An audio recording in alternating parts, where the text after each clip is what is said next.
हाँ जी, good morning everybody. कैसे हो? आज तो बहुत ज़्यादा चिल मोड में लग रहे हो हैं। चलो, तो कैसी चल रही है पढ़ाई? पढ़ते हो घर पे जाके? और आपकी माड़ी कैसी चल रही है? एंजॉय ज़्यादा चल रहा है इसका मतलब? अच्छा, कोई बात नहीं, धीरे धीरे पढ़ते रहो जैसे भी है, लेकिन कंटिन्यू पढ़ते रहो ना। कभी तो सूर्योदय होगा अपना भी। खैर, एवरेज पर बात कर रहे थे।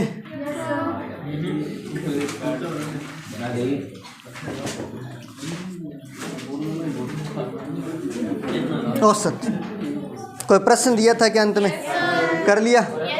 क्या कुछ था? सर उसका आंसर आप पहले बताओ फिर हम बताएंगे। प्रश्न बताओ जरा मेरे को, उत्तर मैं बता देता हूँ। 200 तथा 1100 के मध्य 13 से विभाजित सभी संख्याओं का औसत क्या होगा? यही था। इसका उत्तर 650 है। किसी का है क्या? Very good. और किसी का बाकियों ने किया नहीं? क्या किया हुआ नहीं? चलो चेक कर लेते हैं, देखना जरा। 200 और अपने को दिया गया है 1100 के मध्य 13 से विभाजित। 200 और 1100, एक संख्या 200 है, एक 1100 है। इन दोनों के मध्य 13 से विभाजित प्रत्येक संख्याएं जो है उनका औसत निकालना है।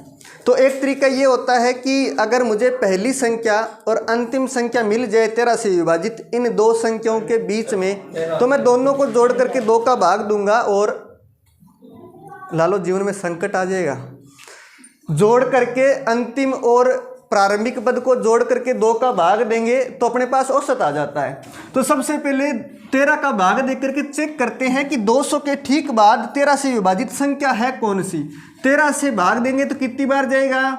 एक बार जाएगा, 7 शेष और ऊपर से 0 उतार लिया, 13 पंजे 65। इसका मतलब यूँ हुआ कि हमारे पास जो 5 शेष बचा है 200 ऐसी संख्या है जिसके अंदर 5 शेष बच गया, यानी 200 में 5 एक्स्ट्रा है। 13 से विभाजित जो संख्या है उससे 5 एक्स्ट्रा है।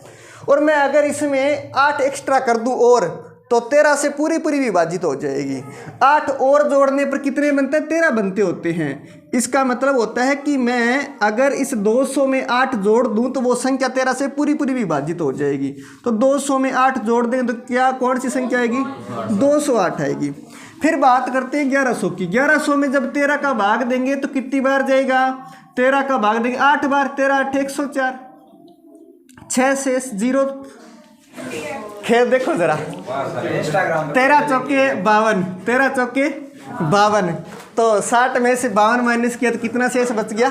8 शेष बच गया। इसका मतलब है कि 1100 में 8 एक्स्ट्रा है।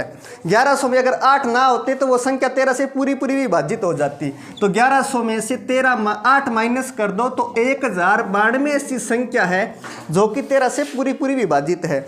मुझे पहली संख्या भी मिल गई और अंतिम संख्या भी मिल गई 200 और 1100 के बीच, जो कि 13 से विभाजित होती है। दोनों को जोड़ करके 2 का भाग दे देंगे, उत्तर आ जाएगा।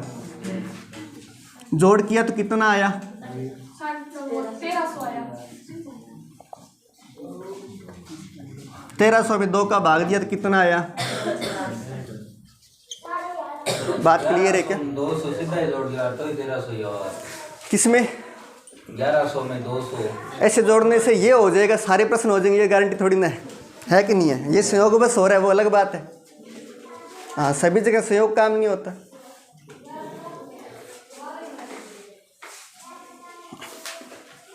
नोट करो, एक बार फिर रिपीट कर दूंगा।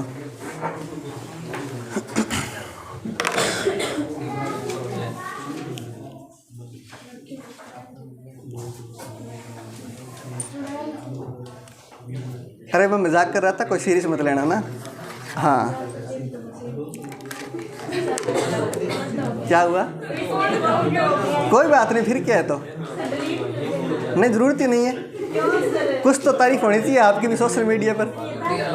हाँ, अच्छा, तो मेरी भी हिम्मत देखो ना, मैं पब्लिकली रूप से बोल रहा हूँ। मुझे उसके बाद में कितनी प्रताड़नाएं झेलनी पड़ती है ये भी सोचो, क्योंकि जो सुनेगा वो कमेंट तो कैसे करेगा आपको भी बताया। और स्पेशली बालिका सुनेगी वो तो गालियाँ ही दे के जाएगी कमेंट बॉक्स में, है कि नहीं है? तो वो मुझे गालियाँ सुनने की क्षमताएं भी तो पैदा करनी है। और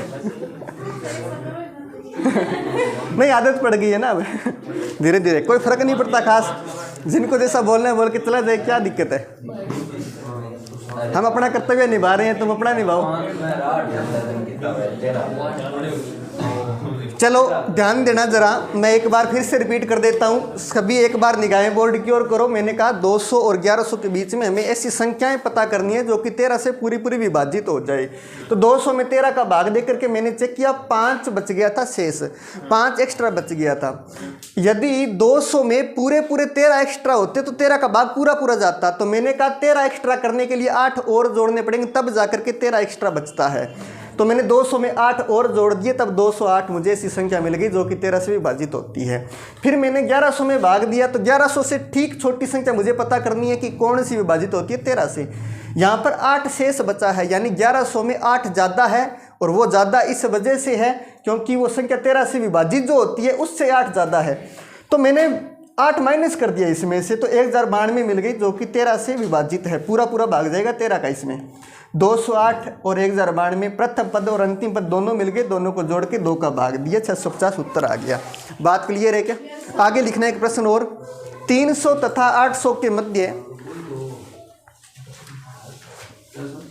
300 तथा 800 के मध्य सभी गुणजों का औसत होगा। 300 तथा 800 के मध्य सभी गुणजों का औसत होगा। गुणज लिखूं क्या? मल्टीपल। सभी गुणजों का औसत होगा।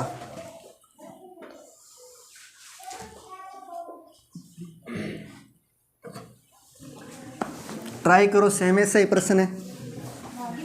हाँ जी, भाग ही देना है। 300 तथा 800 के मध्य किसके गुणज बोले? 7 के सभी गुणज। नहीं बोला क्या? लिखो फिर, 7 के सभी गुणजों का औसत होगा। हाँ, इट्स माय मिस्टेक। 7 के सभी गुणजों का औसत होगा।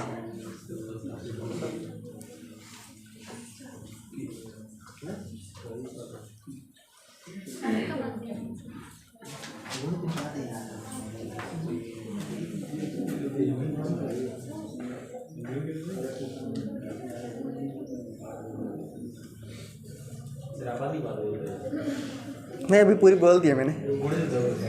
हाँ जी, मल्टीपल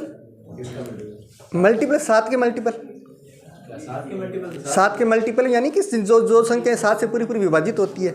हाँ, 300 और 800 के मध्य 7 के मल्टीपल तो होंगे। हाँ, तुम गरीब लोगों अंग्रेजी कम पढ़ लिया करो, हिंदी में भी कुछ ध्यान रखा करो।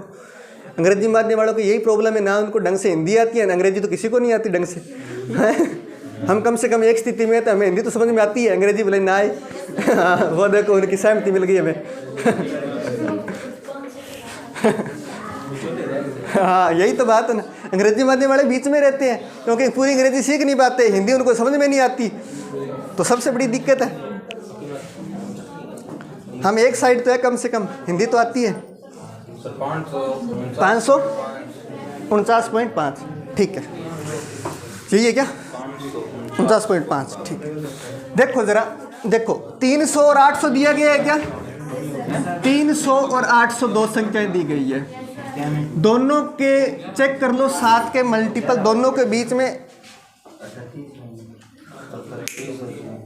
हेलो, अभी मैं बैठा हूँ ना। 300 तथा 800 के मध्य 7 के मल्टीपल चेक करने हैं, तो 7 चौके 28, 2 शेष 0, 7 दुए 14, कितना एक्स्ट्रा बच गया? मुझे अगर 7 एक्स्ट्रा होते तो पूरा पूरा 7 का भाग जाता, यानी एक और एक्स्ट्रा चाहिए, एक और एक्स्ट्रा चाहिए। इसका मतलब तब 7 हो जाता है अगर मैं एक और जोड़ दूं, तो 300 में 1 जोड़ दो, फिर 800 में भाग दे दो 7 का। एक बार जाएगा, एक बार जाएगा, 4 बार जाएगा, 2 शेष बचा है। 800 में 2 एक्स्ट्रा है तो 2 माइनस कर दो। 800 में से 2 माइनस करूँ तो कितना बच गया? 798। पहला पद और अंतिम पद मिल गया, दोनों को जोड़ करके 2 का भाग दे देंगे। कितना आया जोड़?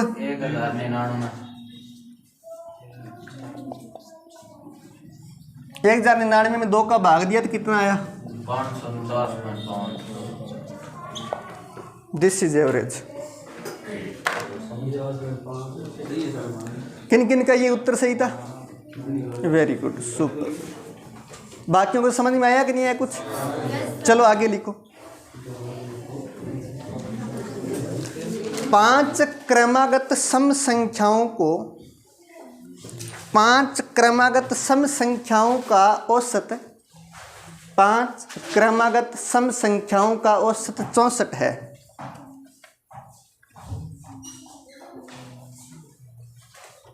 तो प्रथम व अंतिम संख्या क्या होगी? प्रथम व अंतिम संख्या क्या होगी? 5 क्रमागत सम संख्याओं का औसत 64 है, 64 64। तो प्रथम व अंतिम संख्या क्या होगी?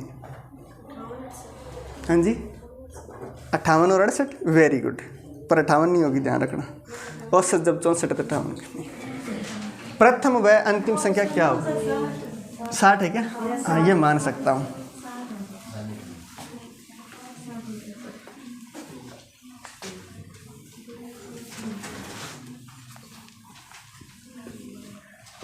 पांच क्रमागत सम संख्याएं हैं। तो ध्यान देना जरा, पहले मैं आपको डिटेल्ड मेथड बता देता हूँ, उसके बाद में शॉर्ट ट्रिक बता दूंगा, हल हो जाएगा चुटकियों में। देखो जरा, 5 क्रमागत सम संख्याएं चाहिए तो पहली सम संख्या हम x मान लेते हैं। दूसरी सम संख्या मिलेगी 2 गैप के बाद, यानी कि एग्जाम्पल समझते हैं। मान लो पहली संख्या 2 है सम संख्या, तो दूसरी 4 होती है, उसके बाद सम संख्या 6 होती है, यानी प्रत्येक में 2 2 का गैप होता है, 2 2 बढ़ती जाती है। तो अगली जो संख्या होगी वो x + 2 होगी, उससे अगली संख्या जो होगी x + 4 होगी, फिर 2 बढ़ जाएगी। उससे अगली जो होगी x + 6 होगी, उससे अगली x + 8 होगी कि नहीं होगी? ये 5 संख्याएं मैंने मान ली, 5 क्रमागत सम संख्याएं। इनका औसत निकालना है तो 5 का भाग देंगे और इनका औसत आएगा कितना? 64 आएगा, ये हमें दिया गया है। औसत आएगा 64, ये हमें दिया गया, इसलिए मैंने 64 के बराबर कर दिया। इसको हल कर लेते हैं। x कितनी बार है? 5 बार। तो 5x हो गए जुड़ करके, बाकी संख्याओं को जोड़ लेते हैं। 8 और 6 जोड़ेंगे तो कितना आएगा? 14 और 4 जोड़ेंगे तो 18 और 2 जोड़ेंगे तो 20 आएगा। 5x + 20। ये जो 5 है, इस 5 का भाग दे दें दोनों में भाग देंगे तो 5 × 5 ये तो कट जाएगा, 5 × 20 ये 4 बार कटेगा, और बराबर में क्या पड़ा है? 64 पड़ा है। x 4 इधर ले आओ, x + 4 है, 4 इधर ले आओ, माइनस का हो जाएगा, तो 64 - 4 क्या हो गया? 60। यानी पहली संख्या जो x हमने मानी थी वो क्या मिल गई? 60 मिल गई। अंतिम संख्या भी पूछिए तो x + 8 कर देंगे। x + 8 मतलब 60 + 8 करेंगे तो कितना आ जाएगा? 68 आ जाएगा। दोनों संख्याएं मुझे मिल गई है, दोनों संख्याएं मुझे मिल गई है। ये तो मेथड जो कि आपको करना नहीं है, एक बार नोट कर लो बस।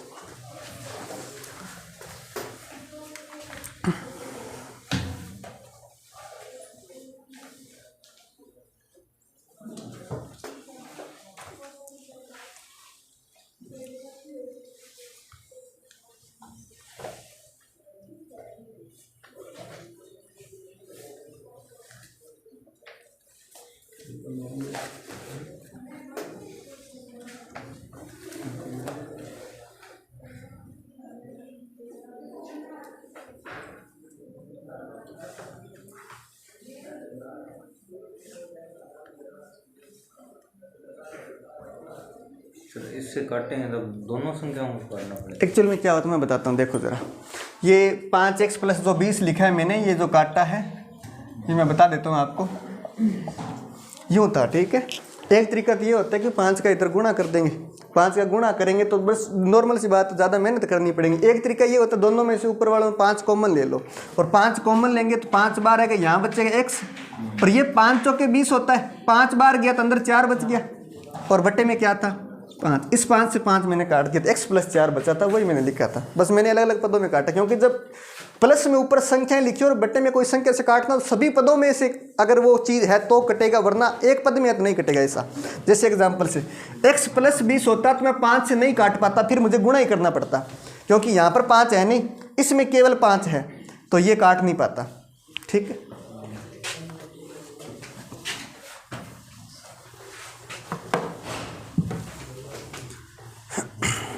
नोट हो गया क्या?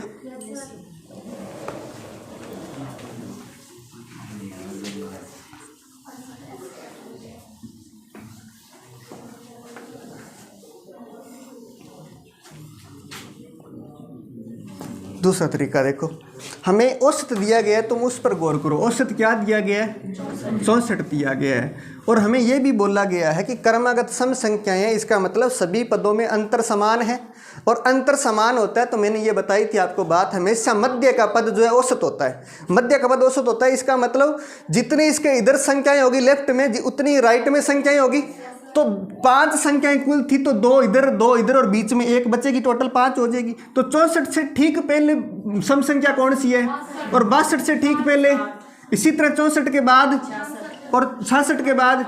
तो ये वो 5 संख्याएं हैं जो इनका औसत 64 होता है। तो पहली संख्या क्या हो गई और अंतिम संख्या क्या हो गई? यही आपके उत्तर थे। बात क्लियर है क्या? इतनी आसानी से मुक्ति थोड़ी ना मिलती है। चलो देखो जरा तीसरा तरीका, ये और भी आसान है, इसमें कुछ नहीं सोचना आपको।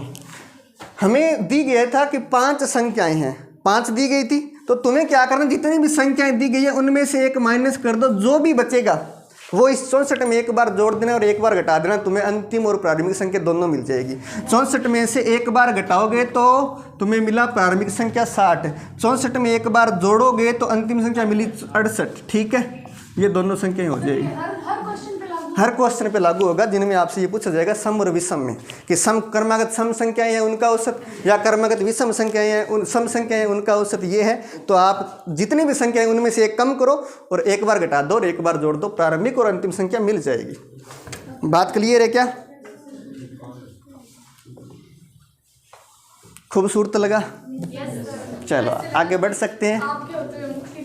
हाँ बिल्कुल, मुक्ति तय बालिकाओं, मैं कभी कभी तुम्हें पहुँचा ही दूंगा भगवान इंद्रदेव के पास हैं। हाँ बस ध्यान रहे, समय से पहले मत पहुँच जाना, तुम्हारे माँ बाप मुझसे लड़कियाँ मांगने लगेंगे। हाँ हनुमान जी सब लड़के मांगे तो कौन देगा? हनुमान जी खुद को नहीं मिली, तुम सोचो जरा, है ना। चलो आगे लिखो।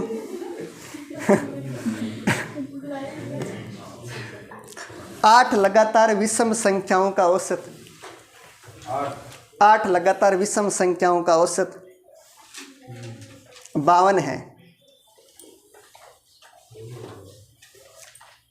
तो प्रथम व अंतिम संख्या का गुणनफल क्या होगा?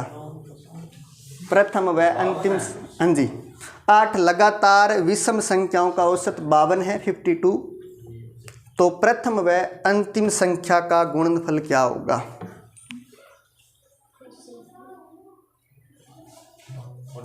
प्रथम व अंतिम संख्याओं का गुणनफल क्या होगा? हाँ जी, हाँ बिल्कुल, वेरी गुड। दोनों गुणा करके बता दो। 45 और 59 है क्या?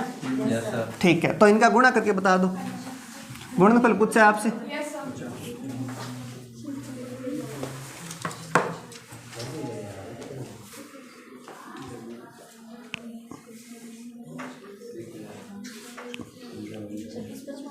कितना? 26 55। ठीक है, ठीक है, वेरी गुड। चलो चेक कर लेते हैं, देखो जरा। औसत 52 दिया गया है और संख्याएं कितनी हैं? 8 संख्याएं हैं। तो मैंने कहा था जितनी भी संख्याएं हैं उनमें से एक कम कर लेना। अब इस 52 में एक बार 7 जोड़ दो और एक बार घटा दो, तो तुम्हें जो है प्रारंभिक और अंतिम संख्या मिल जाएगी।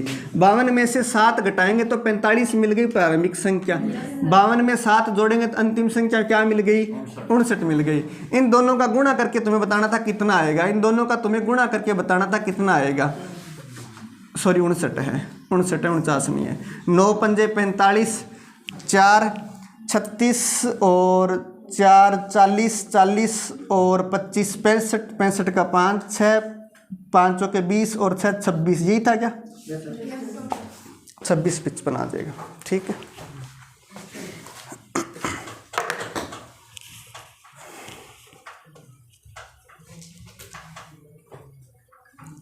कुछ समझ में आया कि नहीं आया? कुछ जमा या कोई डाउट है? हाँ जी बोलो। गुणा क्यों किया पूछा है मैंने कि गुणनफल क्या होगा। ये मैंने पूछा कि गुणनफल क्या होगा, तो गुणनफल का मतलब वो नहीं है कि न्यूटन को जो फल मिला था गिर के, है ना। मतलब गुणनफल मतलब गुणा ही करना है। चलो आगे लिखो। 48 लगातार सम संख्याओं का औसत, हाँ जी, इवन नंबर्स। सम संख्याओं का औसत 87 है, 87 87 है। तो प्रथम व अंतिम संख्या का अंतर क्या होगा? प्रथम व अंतिम संख्या का अंतर क्या होगा? एक तो प्रथम व अंतिम। हाँ जी, प्रथम व अंतिम संख्या का। ठीक है, और एक 40 है। ठीक है। 114 का अंतर है? नहीं, घटाव नहीं आता वाली का। हाँ ये ठीक है, ठीक है, अंतर बता रहे हैं ये। हाँ अंतर ही पूछा है। बिल्कुल अंतर ही पूछे, घटा देना है। अंतर 94 में कुछ 94 पे है।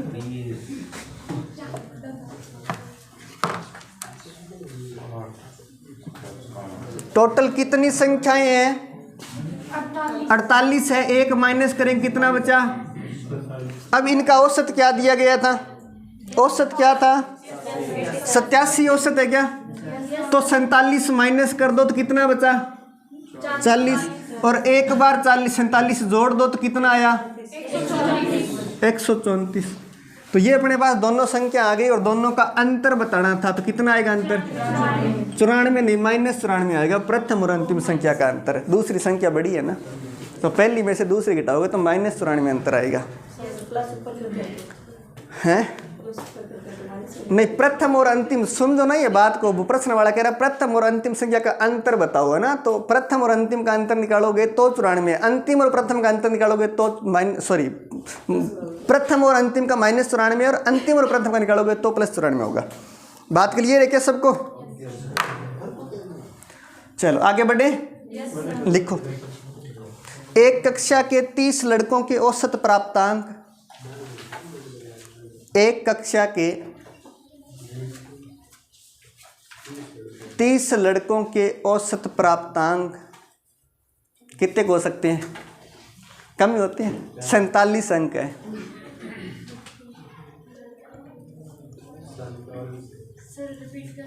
एक कक्षा के 30 लड़कों के औसत प्राप्तांक 47 अंक है।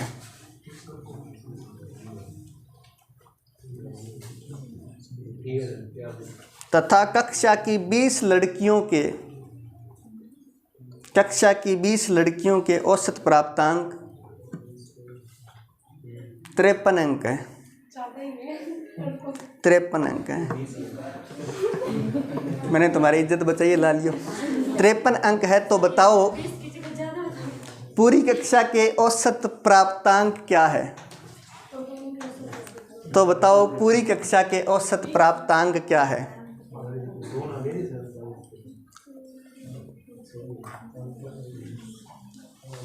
लड़कियों के 53 थे क्या? हाँ जी, देखो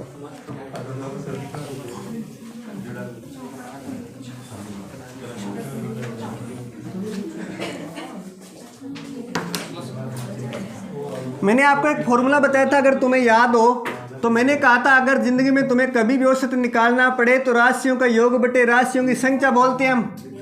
योग बटे में संख्या बोलते हैं क्या? अगर मुझे पूरी क्लास के टोटल नंबर्स निकालने हो तो जितने भी संख्या है उनको औसत से गुणा कर दूंगा। जितने भी संख्या है उनको औसत से गुणा कर दूंगा। ये इधर चला जाएगा, औसत के साथ गुणा हो जाएगा, तो मेरे पास योग आ जाता है टोटल नंबर्स का।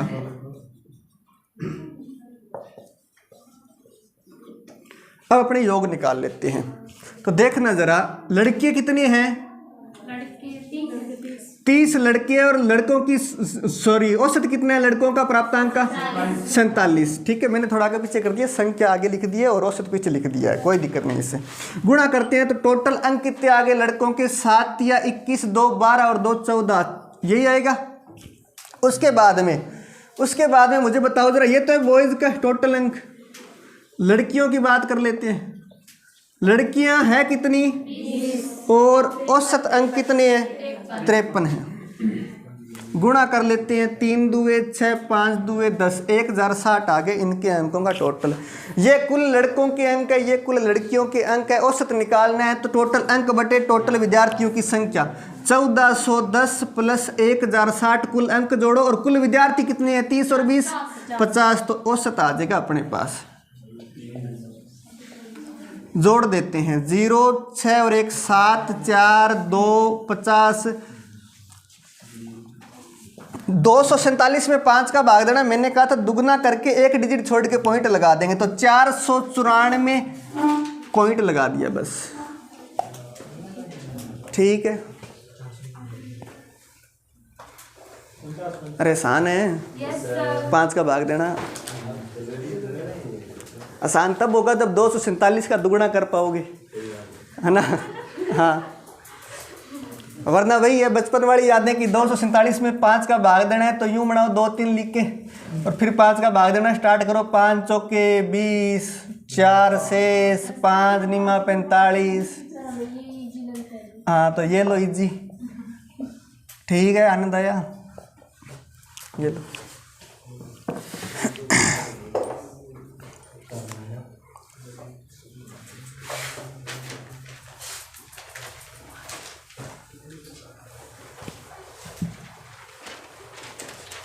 समझ में आ रहा है? Yes sir.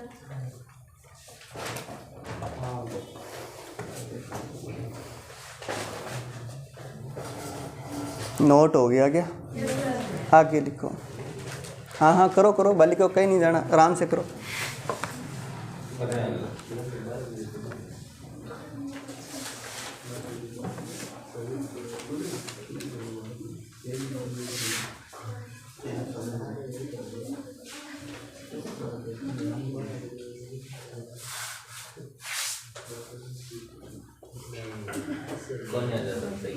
आगे बढ़े क्या? लिखो। एक कक्षा के 40 विद्यार्थियों के औसत प्राप्तांक, एक कक्षा के 40 विद्यार्थियों के औसत प्राप्तांक 67 अंक है, 67, 67 अंक है, 67, तथा कक्षा के 25 लड़कों के, कक्षा के 25 लड़कों के औसत प्राप्तांक 71 अंक है। हाँ जी, 25 लड़कों के औसत प्राप्तांक 71 अंक है। तो बताओ शेष लड़कियों के औसत प्राप्तांक कितने हैं? शेष लड़कियों के औसत प्राप्तांक कितने हैं?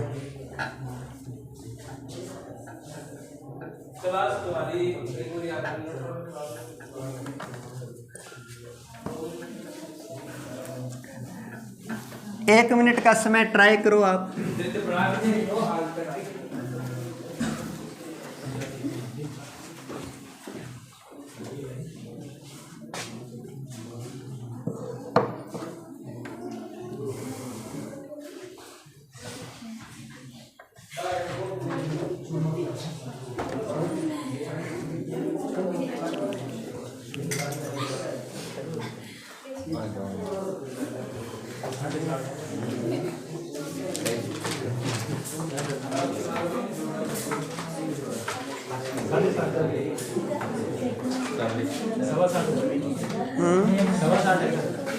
हाँ ये ठीक उत्तर है, ठीक उत्तर, ठीक है। देखो जरा इधर ध्यान दो, सारे एक बार इधर ध्यान दो। जीवन की सारी लीलाएं रोक दो बच्चा, भगवान इंद्र के पास पहुंच जाओगे। इंद्र मोहन इधर ध्यान दो। पूरी क्लास का टोटल अंक पता कर लेते हैं। मुझे बताओ जरा क्लास में कुल कितने विद्यार्थी हैं? 40, और औसत अंक 68 है क्या?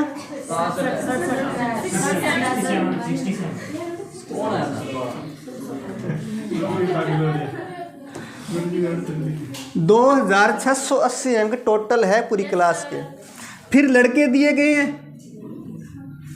लड़के कितने हैं और औसत अंक 25 एक बार, 25 आता 175 और 2 177, 1775 लड़कों के अंक है। अब इसके अंदर टोटल अंक पूरी क्लास के 2680 है और कुल लड़कों के अंक 1775 है। और पूरी क्लास के अंकों में से अगर मैं लड़कों के अंक माइनस कर दूं तो लड़कियों के अंक बचेंगे। लड़कियों कितने बच जाएंगे? 10 - 5 करेंगे 5 और 7 - 7 0, 26 - 17 करेंगे तो 9 आ जाएगा। मतलब 905 अंक केवल बालिकाओं के हैं। और बालिकाएं हैं कितनी? 40 टोटल विद्यार्थी, जिसमें से 25 लड़के यानी 15 जो बच गई वो कौन है? बालिकाएं।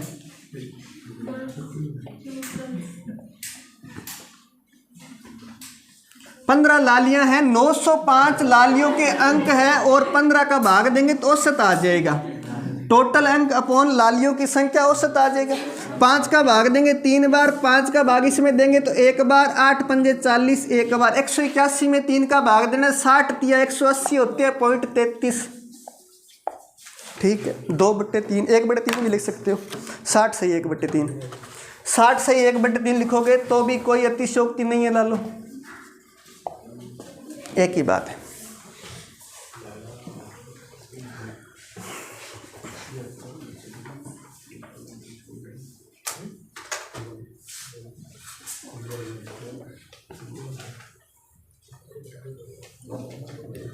ठीक है, समझ में आ गया?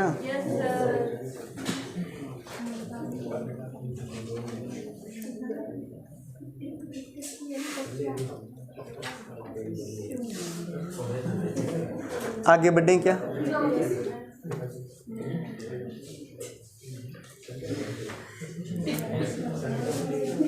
इतने दिन कहाँ गायब थे बालिका? घर पे गायब थे? अच्छा, आपकी बहना नहीं आई? आपकी बहना नहीं आई? घर पे है? अच्छा,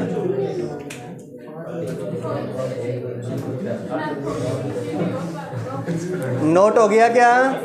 इधर ध्यान दो, आगे लिखो। लालो, तुम्हारे जीवन में ज़्यादा दुख है लगता है।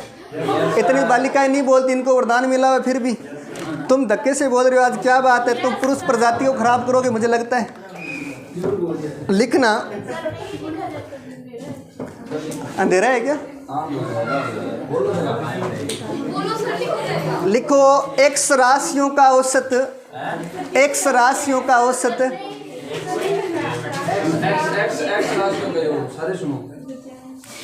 x राशियों का औसत y स्क्वायर है। x राशियों का औसत y स्क्वायर है तथा y राशियों का औसत y राशियों का औसत x स्क्वायर है।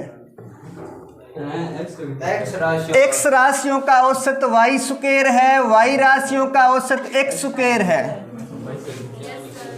तो सभी x प्लस y राशियों का औसत क्या होगा? x प्लस y राशियों का औसत क्या होगा?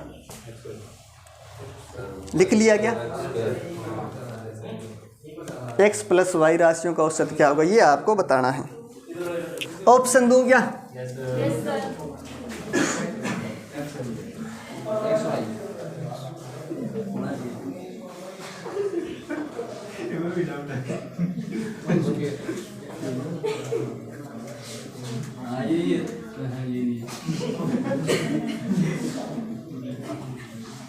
ऐसा लास्ट वाला दी है हमारा। क्या बात है, आई लाइक इट।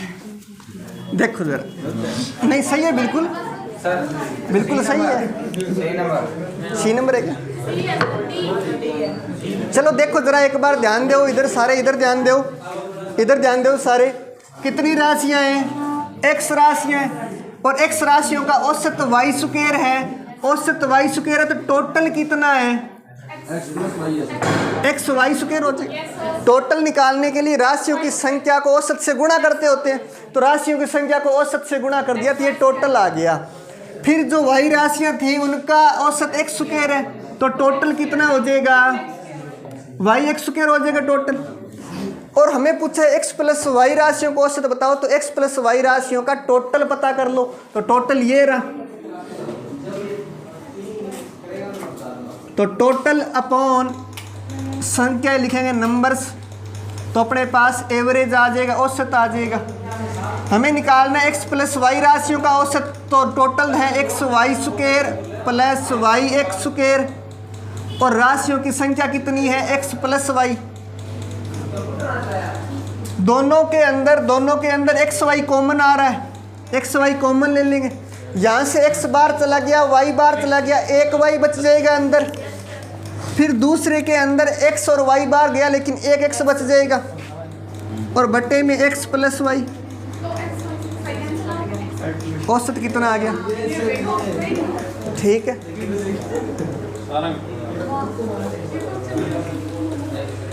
इनका संयोग बस कोई सही था।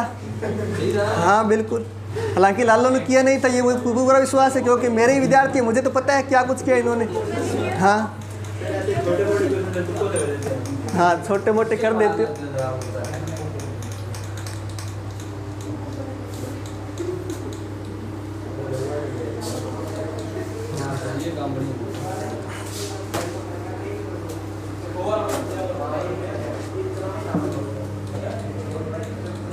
सर आपको गर्मी अच्छी लगती है सर्दी? मुझे दोनों में प्रॉब्लम है। सबसे बड़ी दिक्कत ये है कि मुझे गर्मी में तो सबसे ज़्यादा गर्मी लगती है लेकिन सबसे ज़्यादा सर्दी में सबसे ज़्यादा गर्मी लगती है। हाँ, तो सर्दी में सबसे ज़्यादा गर्मी लगती है क्योंकि गर्मी वाली गर्मी सहन हो जाती है लेकिन जो सर्दी में गर्मी लगती है वो सहन नहीं होती। ठीक है, तो सबसे बड़ी दिक्कत यही है। तो आपने देखा ही होगा कि पूरे सर्दी के भयंकर सीजन में मैंने बिना कोट के केवल शर्ट के अंदर पढ़ाया है। तो मतलब सबसे बड़ी दिक्कत ये है कि सर्दी में गर्मी लगना।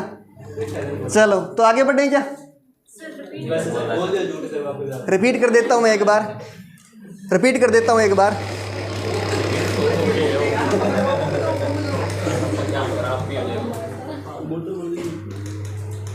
अरे शोर मत करो भाई, कोई विचित्र घटना पहली बार देखी है क्या? घर में लाइट वगैरह बंद नहीं होती कभी? आज जीवन में पहली बार लाइट बंद हुई है। दादाजी को पूछना बेटा, वो बताएंगे, हम चिमनी की चारने में पढ़ते थे। ठीक है, उनकी बुझी हुई थी लाइट हमेशा। देखो जरा एक बार रिपीट कर देता हूँ। एक्स राशियाँ थी, उनका औसत वाई दिया था। टोटल जब पता करना हो तो राशियों को संख्या से अपने टोटल से औसत से गुणा करते हैं तो टोटल आ जाता है। इसी तरह वाई राशियाँ थी और उनका औसत एक्स स्क्वायर था, दोनों को गुणा किया तो उन राशियों का भी टोटल आ गया। हमें बताना है एक्स प्लस वाई राशियों का औसत कितना होगा। तो एक्स प्लस वाई राशियों का टोटल मिलना चाहिए। एक्स राशियों का टोटल ये रहा, वाई राशियों का टोटल ये रहा, दोनों का जोड़ दूंगा तो एक्स प्लस वाई राशियों का टोटल आ गया मेरे पास। और एक्स प्लस वाई राशियों की संख्या, टोटल अपॉन संख्या लिखनी होती है, टोटल लिख दिया, अपॉन में ये संख्या भी लिख दी। और यहाँ दोनों से एक्स वाई मैंने कॉमन ले लिया, एक्स वाई कॉमन है, अंदर यहाँ वाई बच गया, यहाँ एक्स बच गया, एक्स प्लस वाई से एक्स प्लस वाई कट गया और एक्स वाई जो है औसत आ गया। बात क्लियर है क्या? चलो आज के लिए इतने, बाकी नेक्स्ट क्लास में। धन्यवाद। अभी जो है आप खाना खा सकते हो, 15 मिनट का समय, उसके बाद सुरेंद्र सर क्लास लगाएंगे।